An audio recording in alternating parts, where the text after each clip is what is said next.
പക്ഷേ വലിയ വിവാദങ്ങളൊക്കെ കേരളത്തിൽ ഇങ്ങനെ ശബരിമല വിഷയമായിട്ട് കത്തിക്കൊണ്ട് നിൽക്കുമ്പോഴാണ് വയനാട് ചൂരൽമല നമുക്കൊരിക്കലും മറക്കാൻ പറ്റില്ല. അപ്പൊ ഇതുമായി ബന്ധപ്പെട്ട് ഫണ്ട് ചോദിക്കണമെന്ന് പറയാനായിട്ട് ജോൺ ബ്രിട്ടാസും KV തോമസും ഒപ്പം പിണറായി വിജയനും കൂടി ഡൽഹിക്ക് ഒരു യാത്രയ്ക്ക് പുറപ്പെടുകയാണ്. അപ്പോൾ ഡൽഹിയിലെത്തി അമിത്ഷായെയും മോദിയും, അതായത് കേന്ദ്ര ആഭ്യന്തരമന്ത്രിയെയും പ്രധാനമന്ത്രിയും കാണും എന്നുള്ള വാർത്തകൾ പുറത്തു വരുന്നതിൻ്റെ ഇടയ്ക്ക് ഈ വീണ വിജയന്റെ കേസിലൊക്കെ തുടർ നടപടികൾ ഉണ്ടാകാൻ സാധ്യതയുണ്ടെന്നൊക്കെ ചില റിപ്പോർട്ടുകൾ വരുന്നുണ്ട് മാസപ്പടിയുമായി ബന്ധപ്പെട്ട്. ഇതിൽ മകളെ രക്ഷിക്കാനാണ് ഏറ്റവും പ്രധാനപ്പെട്ടത് എന്നാണ് കേൾക്കുന്നത്. ഇതിൽ എന്തെങ്കിലും സത്യാവസ്ഥ ഉണ്ടാവാൻ സാധ്യതയുണ്ടോ? നമ്മുടെ രാഷ്ട്രീയ നേതൃത്വത്തെക്കുറിച്ച് നമ്മൾ ഏത് ചർച്ച എടുത്താലും അതിനെ രണ്ട് വശങ്ങൾ വെക്കാറുണ്ടാവും. ഒന്ന് പൊതുവായിട്ടുള്ള കാര്യങ്ങളെ സംബന്ധിച്ച ഒരു സാധ്യതയും, മറ്റൊന്ന് അവരുടെ സ്വകാര്യ ഇടപാടുകളുമായി ബന്ധപ്പെട്ട്. മുൻകാലങ്ങളിലെ രാഷ്ട്രീയ നേതൃത്വത്തിൽ നിന്ന് ഇത് തികച്ചും വ്യത്യസ്തമാണ്. മുൻകാലങ്ങളിൽ രാഷ്ട്രീയ നേതൃത്വം എന്നത് പൊതുകാര്യ പ്രസക്തം മാത്രമായി, എന്നുവെച്ചാൽ അവരുടെ സ്വകാര്യ ജീവിതത്തിലൊന്നും ഒരു കാര്യമായിട്ട് ശ്രദ്ധിക്കുമായിരുന്നില്ല എന്നുള്ളതാണ്. ഇപ്പോൾ നമുക്ക് ഒരു മുഖ്യമന്ത്രി ഉണ്ടായിരുന്നു, C. അച്യുതമേനോൻ. അദ്ദേഹത്തിൻ്റെ ഡയറിക്കുറിപ്പുകളിൽ അദ്ദേഹം ഒരു ചെരുപ്പ് വാങ്ങിച്ചതിൻ്റെ കണക്ക് വരെ കൃത്യമായിട്ട് എഴുതി വെക്കുമായിരുന്നു. വളരെ ലളിതമായിട്ട് ജീവിച്ച അദ്ദേഹത്തിൻ്റെ മകന് ഒരു ജോലി കൊടുക്കാൻ പറഞ്ഞ സമയത്ത് അത് എൻ്റെ ജോലിയല്ല എന്ന് പറഞ്ഞ മുഖ്യമന്ത്രി കൂടിയായിരുന്നു അദ്ദേഹം എന്നത് നമ്മൾ മനസ്സിലാക്കേണ്ടത്. എന്നുവെച്ചാൽ അദ്ദേഹം മുഖ്യമന്ത്രിയായിരിക്കുന്ന കാലത്ത് അദ്ദേഹത്തിൻ്റെ സർവ്വശ്രദ്ധയും ഈ പൊതുജീവിതത്തെക്കുറിച്ച് മാത്രമായിരുന്നു, സ്വകാര്യ ജീവിതം ഇല്ല എന്നുള്ളത്. അത് മാറിയ ഒരു കാലത്താണ് നമ്മൾ ജീവിക്കുന്നത്. പൊതുകാര്യത്തേക്കാൾ കൂടുതൽ സ്വകാര്യ ജീവിതം ഇന്നത്തെ രാഷ്ട്രീയ നേതൃത്വത്തിൻ്റെ ബാധ്യതയായി തീർന്നിരിക്കുകയാണ്. അല്ലെങ്കിൽ അവർ സ്വകാര്യമായ കാര്യങ്ങളിലാണ് കൂടുതലായിട്ട് ശ്രദ്ധ പതിപ്പിക്കുന്നത്. പൊതുകാര്യങ്ങൾ എന്ന് പറയുന്നത് സർക്കാർ കാര്യം മുറ പോലെ എന്ന നിലയ്ക്ക് നടന്നോട്ടെ എന്ന് കരുതുകയാണ്. അത്തരം ഒരു അന്തരീക്ഷത്തിൽ നമ്മൾ കേരളത്തിൽ നിന്ന് പിണറായി വിജയൻ, ജോൺ ബ്രിട്ടാസ്, KV തോമസ് ഇവർ മൂവരും ഡൽഹിയിലേക്ക് സഞ്ചരിക്കുന്നു. എന്തിനാണ് ഡൽഹി യാത്ര? വ്യക്തമായിട്ട് പറയുന്ന ഇതാണ്: ചൂരൽമല മുണ്ടക്കൈ ദുരന്തത്തിന് കേരളം അർഹമായതും അതേപോലെ തന്നെ ആവശ്യപ്പെട്ടതുമായ ഒന്നും തന്നെ കേന്ദ്ര സർക്കാർ നൽകിയില്ല എന്നുള്ളതാണ്. വലിയ ദുരന്തം സംഭവിക്കുമ്പോൾ നമ്മളുടെ ഒരു ഭരണഘടനാ സംവിധാനം അനുസരിച്ച് നമുക്കൊരു കോസി ഫെഡറൽ സ്റ്റേറ്റിൻ്റെ നേച്ചറാണുള്ളത്.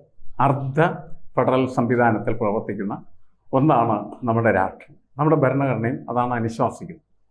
അങ്ങനെ ഭരണഘടന അനുശാസിക്കുന്ന ഈ സംവിധാനം ദുരന്തങ്ങളുണ്ടാകുമ്പോൾ കേന്ദ്രം ആ ദുരന്തങ്ങളുടെ മാറ്റമനുസരിച്ച്, അതിൻ്റെ മെറിറ്റ് അനുസരിച്ച് ഓരോ സംസ്ഥാനത്തെയും സഹായിക്കേണ്ടതാണ്.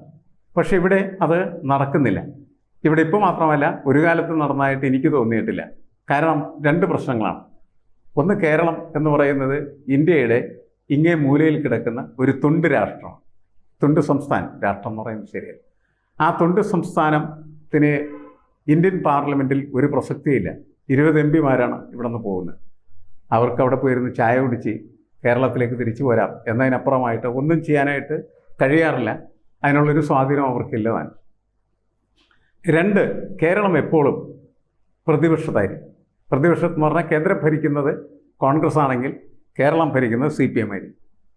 കേന്ദ്രം ഭരിക്കുന്നത് BJP ആണെങ്കിൽ കേരളം ഭരിക്കുന്നത് കോൺഗ്രസോ അല്ലെങ്കിൽ CPM ആകാം. എങ്ങനെയായാലും കേന്ദ്ര ഭരിക്കുന്ന കക്ഷിയുടെ ഒരു കക്ഷിയായിട്ട് വളരെ അപൂർവം സാഹചര്യങ്ങൾ മാത്രമാണ് കേരളത്തിൽ ഭരണം ഉണ്ടായിട്ടുള്ളത്. കോൺഗ്രസിൻ്റെ ഭരണകാലത്താണ് അന്നും കേരളത്തിന് അവഗണന തന്നെയായിരുന്നു. അപ്പോൾ ഈ രണ്ട് വിഷയങ്ങൾ, ഒന്ന് ഇത് ദക്ഷിണേന്ത്യയുടെ ഈ അറ്റത്ത് കിടക്കുന്നു എന്നുള്ളതിൻ്റെ പേരിൽ കേന്ദ്രം ഭരിക്കുന്ന ആളുകളുടെ വ്യക്തിപരമായ രാഷ്ട്രീയമായിട്ടുള്ള ഒരു പരിസ്ഥിതിയിലും കേരളമില്ല എന്നുള്ളതാണ്. അതുകൊണ്ട് നമുക്ക് പലപ്പോഴും നമ്മൾ അർഹിക്കുന്നത് ലഭ്യമല്ല എന്നുള്ളതാണ് ഒരു യാഥാർത്ഥ്യമാണ്. ഈ വിഷയം നമ്മൾ നോക്കിയാൽ രണ്ട് പ്രശ്നങ്ങൾ ഈ അടുത്ത കാലത്ത് നമുക്കുണ്ട്. ഒന്ന്, പ്രളയം എന്ന സമയത്ത് നമ്മൾ കണക്കുകളൊക്കെ വെച്ച് നമുക്ക് അതിൻ്റെ നഷ്ടപരിഹാരവും പുനരധിവാസവും എങ്ങനെ സാധ്യമാക്കാം, അതിനുവേണ്ടി ഏതാണ്ട് 5094 കോടി രൂപയുടെ ഒരു രേഖയാണ് കേന്ദ്രത്തിന് സമർപ്പിച്ചത്. പക്ഷെ കേന്ദ്രം അതെല്ലാം പരിശോധിച്ചിട്ട് 1270 കോടി രൂപ അത്രയും കൊടുത്ത് ഇതും കൊണ്ടൊക്കെ മക്കൾ എന്ത് ചെയ്യുക, ഓണം പോലെ ഉണ്ടോളും എന്ന് പറഞ്ഞ് നമ്മളെ സമാധാനിപ്പിക്കുകയാണ് ചെയ്യുന്നത്. അത് കഴിഞ്ഞ് കാര്യങ്ങൾ നടന്നുപോയി. ഇതായിപ്പോൾ വലിയൊരു ദുരന്തമുണ്ട്. ആ ദുരന്തം എന്ന് പറയുന്നത് അങ്ങനെ എളുപ്പത്തിൽ കേരളത്തിൽ മറക്കാൻ പറ്റുന്നതല്ല. ചൂരൽ മലയിലും അതുപോലെ മുണ്ടക്കയിലും ഉണ്ടായ ദുരന്തം എന്ന് പറയുന്നത് 298 മനുഷ്യരെ ഭൂമുഖത്ത് നിന്ന് തുടച്ചു മാറ്റിയ സംഭവമാണ്. മനുഷ്യരെ മാത്രമാണ് അത് തുടച്ചു മാറ്റിയതല്ല, പ്രകൃതിയെ തന്നെ തുടച്ചു മാറ്റി. പ്രകൃതിയുടെ മുകളിൽ മനുഷ്യൻ കെട്ടിപ്പടുത്ത എല്ലാ സംവിധാനങ്ങളും ഇല്ലാതാക്കി. ആശുപത്രികൾ, സ്കൂളുകൾ, വീടുകൾ, ഫാമുകൾ, റിസോർട്ടുകൾ ഇതെല്ലാം തന്നെ ഒഴുകിപ്പോവുകയും മണ്ണിനടിയിൽ അമർന്നു പോവുകയും ചെയ്തു. ഇതിനേക്കാൾ വലിയ എന്ത് ദുരന്തമാണ് ഒരു രാജ്യത്തുണ്ടാവുക? അത്രയും വലിയൊരു ദുരന്തമുണ്ടായിട്ട് ആ ദുരന്തത്തിന് നമ്മൾ നഷ്ടപരിഹാര പ്രക്രിയ എന്ന നിലക്ക് സംസ്ഥാനം കേന്ദ്രത്തോട് ആവശ്യപ്പെട്ട് 2221 കോടി രൂപയുടെ പദ്ധതിയാണ്. അതിനെ കേന്ദ്രം അനുവദിച്ചത് 260 കോടി രൂപ മാത്രമാണ്. അപ്പോൾ 260 കോടി രൂപ കൊടുത്ത് ഇതേപോലുള്ളൊരു ദുരന്തത്തിന് പരിഹാരം സൃഷ്ടിക്കാൻ കഴിയുന്ന അസാധ്യമായ കാര്യം. അതെന്തായാലും വലിയ ഒരു വിവേചനമാണ് എന്നുള്ള കാര്യത്തിൽ ഒരു തർക്കമില്ല. അതിന് നമ്മൾ ആരെയും അതിനകത്ത് കക്ഷി ചേർത്ത് ഒരു സംവാദം നടത്തേണ്ട ആവശ്യമില്ല. അത് വിവേചനമാണ്. കാരണം ഇതേ സമയത്ത് തന്നെ BJP ഭരിക്കുന്ന സംസ്ഥാനങ്ങൾ, ഇപ്പോൾ ത്രിപുര ആയിക്കഴിഞ്ഞാലും മഹാരാഷ്ട്ര ആയിക്കഴിഞ്ഞാലും മധ്യപ്രദേശ് ആയിക്കഴിഞ്ഞാലും ബീഹാർ ആയിക്കഴിഞ്ഞാൽ അവിടെയൊക്കെ അവർ ആവശ്യപ്പെട്ടതിനേക്കാൾ കൂടുതൽ പണമാണ് ദുരന്ത നിവാരണത്തിന് സഹായമായിട്ട് കേന്ദ്രം നൽകിയത്. അതുകൊണ്ട് ഇത് കേന്ദ്ര അവഗണനയാണ് എന്നുള്ള കാര്യം തർക്കമില്ല. ഇത് പരിഹരിക്കാൻ വേണ്ടി വീണ്ടും കേന്ദ്രത്തിന് മുന്നിൽ ഒരു ശ്രദ്ധ ക്ഷണിക്കൽ സംവിധാനമായിട്ടാണ് പ്രൊഫസർ KV തോമസ് എന്ന് പറയുന്ന അദ്ദേഹത്തെയാണ് കേരളത്തിൻ്റെ അംബാസഡറായിട്ട് ഡൽഹിയിൽ പിണറായി വിജയൻ സ്ഥാപിച്ചിരിക്കുന്നത്. എന്താണ് കാരണം എന്ന് ചോദിച്ചാൽ, ഒരുപാട് കാലമായി ഡൽഹിയിൽ പെറ്റുകിടക്കുന്ന ഒരാളാണ് ഇയാൾ. അതിൽ കൂടുതൽ എന്തെങ്കിലും യോഗ്യത അയാൾക്ക് ഇക്കാര്യത്തിലുണ്ടോ എന്ന് എനിക്കറിയാൻ പാടില്ല. മാത്രമല്ല, അയാൾക്ക് മാർക്സിസ്റ്റ് പാർട്ടിയായിട്ട് പുലബന്ധം പോലും ഇല്ലാത്തതാണ്. എന്നിട്ട് അയാളെ പിടിച്ചാണ് പിണറായി വിജയൻ അവിടെ കേരളത്തിന് അംബാസഡറാക്കി വെച്ചത്. ഇയാളുടെ പണി അതാണ്. ഇയാളുടെ പണി അതുമാത്രമാണോ എന്നാണ് ആളുകൾ ചോദിച്ചുകൊണ്ടിരിക്കുന്നത്. ഇയാൾ എന്തിനാണ് അങ്ങനെ നിയമിക്കപ്പെട്ടതെന്ന് ചോദിച്ചാൽ, പിണറായി വിജയനുമായി ബന്ധപ്പെട്ട് ഉയർന്നു വരുന്ന പലതരം കേസുകളുണ്ട്. ഒന്ന് ലാവ്ലിൻ കേസ്, മറ്റൊന്ന് അദ്ദേഹത്തിൻ്റെ മകളുമായി ബന്ധപ്പെട്ട് കിടക്കുന്ന മാസപ്പടി കേസ്. ഇത്തരം കേസുകളെല്ലാം ഒതുക്കി ഭംഗിയായി പിണറായി വിജയനെ ഇവിടെ സുരക്ഷിതമായിട്ട് ഇരുത്തുന്നതിന് വേണ്ടിയിട്ട് ഡൽഹിയിൽ പണിയെടുക്കുന്നതായിട്ടുള്ളൊരു പണിയാളനാണ് ആര്? KV തോമസ് എന്ന് പറയുന്നത്. അപ്പോൾ അവരെ കൂടി നടത്തുന്നൊരു യാത്രയാണ് ഈ യാത്ര. ഇതിൻ്റെ മറ്റു കാര്യങ്ങൾ എന്തൊക്കെയാണ് നമുക്ക് പരിശോധിക്കേണ്ടതെന്ന് നോക്കാം. അതെ, തീർച്ചയായിട്ടും അത് തന്നെയാണ്. ഇപ്പോൾ ഇവർ പറയുന്നത് സംസ്ഥാനം മാഷ് പറഞ്ഞതുപോലെ തന്നെ സംസ്ഥാനം ചോദിച്ച ഫണ്ടൊന്നും കിട്ടിയില്ല, അതിൻ്റെ ഒരു പുറത്താണ് ഇവർ യാത്ര പോകുന്നത് കാണാനെന്നൊക്കെയാണ് ഇവർ പറയുന്നത്. എന്തൊക്കെ ആയാലും ഇതിനു മുൻപും ഇതുപോലെ നിർമ്മലാ സീതാരാമനെ കാണാൻ പോയതൊക്കെ വലിയ ചർച്ചയും വിവാദങ്ങളും ഒക്കെ ഉണ്ടാക്കിയിരുന്നു. അപ്പോൾ എന്തെങ്കിലും ഒക്കെ ഒരു ആവശ്യത്തിനപ്പുറം സ്വന്തം കുടുംബത്തിൽ എന്തെങ്കിലും പ്രശ്നം ഉണ്ടാകുമോ എന്നുള്ളൊരു ഭയം കൂടി പിണറായി വിജയനെ വല്ലാതെ അലട്ടുന്നുണ്ട് എന്നുള്ളതാണ്. അപ്പോൾ ഈ ഒരു സാഹചര്യത്തിൽ ഇപ്പോൾ കേന്ദ്രത്തിന്റെ കാല് പിടിച്ചാൽ അങ്ങനെ മകൾ മാസപ്പടി കേസിലൊക്കെ രക്ഷപ്പെടാൻ സാധ്യതയുണ്ടോ? അല്ല, കേന്ദ്രം ഇടപെട്ടാൽ പല കാര്യങ്ങളും കേന്ദ്രത്തിന് ഇഷ്ടമുള്ള രീതിയിൽ നടത്താൻ നമ്മൾ പറയും. ഇപ്പോൾ സുപ്രീം കോടതിയിൽ ലാവ്ലിൻ കേസ് എത്ര പ്രാവശ്യമാണ് മാറ്റിവെച്ചത്? 28 തവണ. അപ്പം അത്രയും പ്രാവശ്യം അത് മാറ്റിവെക്കാനായിട്ട് ഈ ഭൂമുഖത്ത് ആർക്കെങ്കിലും കഴിയുമോ എന്നാണ് ഇന്ത്യയിലുള്ള ഓരോ പൗരനും ചോദിച്ചിട്ടിരിക്കുന്നത്. എന്തിനാണ് മാറ്റിവെക്കുക? അപ്പം എന്തിനാണ് മാറ്റിവെക്കുന്നത് ആർക്കും അറിയില്ല. മാറ്റിവെപ്പിക്കാനായിട്ട് കഴിയുന്നു. മാറ്റിവെക്കാനായിട്ട് കേന്ദ്രത്തിൻ്റെ ഹസ്തങ്ങൾ തീർച്ചയായിട്ടും പ്രവർത്തിച്ചിട്ടുണ്ട് എന്ന് വിശ്വസിക്കുന്നവരാണ് ബഹുഭൂരിപക്ഷം മനുഷ്യരും എന്നുള്ളത്. കാരണം ഒരു കേസാണ്. ആ കേസ് ഇനിയിപ്പോൾ എന്ത് സംഭവിച്ചാലും പിണറായി വിജയൻ്റെ ഭരണം അവസാനിക്കാനായിട്ട് വളരെ കുറച്ച് മാസങ്ങളെ ഇനി അവശേഷിക്കുന്നത്. അതിക്ക് മുന്നേ എന്തായാലും അക്കാര്യത്തിലൊരു തീർപ്പുണ്ടാവില്ല എന്ന് അദ്ദേഹത്തിനറിയാം, എല്ലാവർക്കും അറിയാവുന്ന കാര്യം. രണ്ടാമത് അദ്ദേഹത്തിൻ്റെ മകളുടെ മാസപ്പടി കേസുമായി ബന്ധപ്പെട്ട വിഷയമാണ് കരിമണൽ കർത്ത. അദ്ദേഹം സൃഷ്ടിച്ചിരിക്കുന്ന ഒരു അദ്ദേഹം വരച്ച കരിമഷിക്കോലത്തിനകത്ത് പെട്ടുപോയിരിക്കുകയാണ് പിണറായി വിജയൻ്റെ മകൾ എന്നുള്ളതാണ്. അപ്പോൾ അവരെ സംരക്ഷിക്കാനായിട്ട് കഴിയും, അതിന് എന്തെല്ലാം കാര്യങ്ങൾ ചെയ്യാനായിട്ട് കഴിയും എന്നൊക്കെയുള്ള അന്വേഷണം.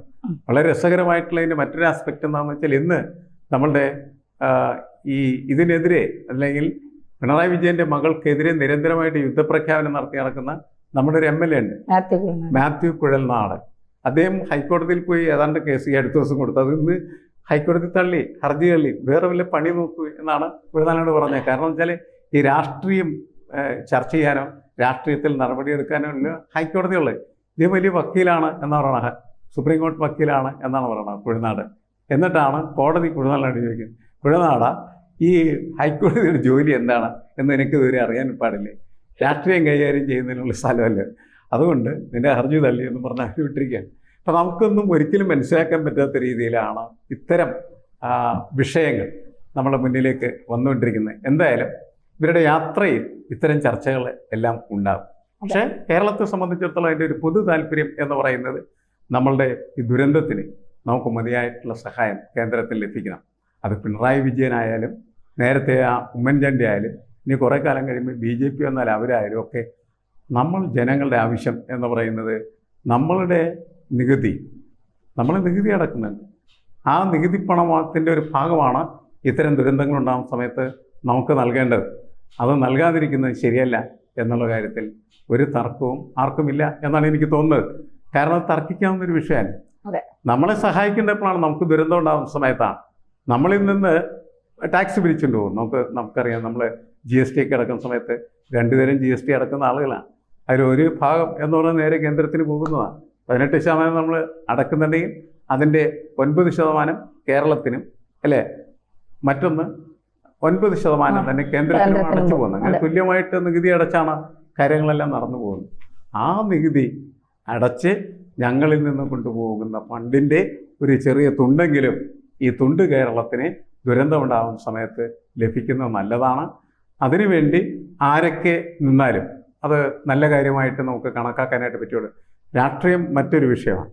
പക്ഷെ കാരണം ഇവിടെ ചൂരൽമലയിലും മുണ്ടക്കയിലൊക്കെ ഉണ്ടായ ദുരന്തം പരിശോധിച്ചാൽ ഉരുൾപൊട്ടി വരുന്ന വെള്ളത്തിന് അറിയില്ലല്ലോ ഇത് BJP കാരനാണോ, CPM കാരനാണോ, മുസ്ലിം ലീഗുകാരനാണോ, കോൺഗ്രസ്സുകാരനാണോ. അവനെ എല്ലാത്തിനും എടുത്ത് പറക്കിക്കൂട്ടി കൊണ്ടുപോവുകയാണ് ചെയ്തത്. എല്ലാത്തിനെയും കൊന്നൊടുക്കുകയാണ് ചെയ്യുന്നത്. അപ്പോൾ അവിടെ ഇല്ല രാഷ്ട്രീയം.